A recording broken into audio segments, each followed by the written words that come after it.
It is a gloomy Thursday morning here in Cebu. Good morning mga mi! It is a school day so syempre maghimo na pud tagbaon sa mga bata. And for today, I'm making this banana and peanut butter pockets inspired by Mommy Monique's banana and Nutella pockets. And syempre, dili pwede makalimutan ng prutas. And for today's fruits of choice, we have apples and oranges. And while I'm readying their snack box, I'm also reheating yung fried chicken na prinito ko na kagabi pa. Kaya dili kaya nun sa oras kung karon pa ko mag-fry sa chicken. So I had to do it last night.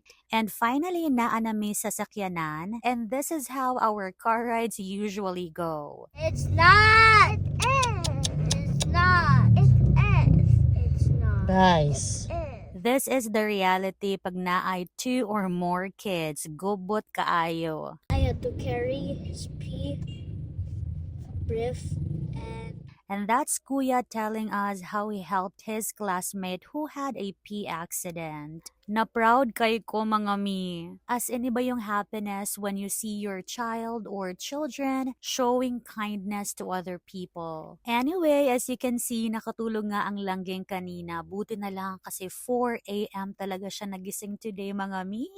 I think ang iyang goal gyud kay pildihon ang akong alarm every day. Anyway, pagkapasok nga ni Langgeng, sabi ko kay daddy sa iba naman kami kumain. Kasi kahit masarap yung food sa cafe that we frequent, nakakasawa din kung halos everyday na lang. So dito kami ngayon sa Anthony's, first time ko dito. And yes, naka-leave pa si daddy, so take advantage while naa pa maghatid sundo na mo kay next week, back to commute na gyud ni. Anyway, here's our brunch for today.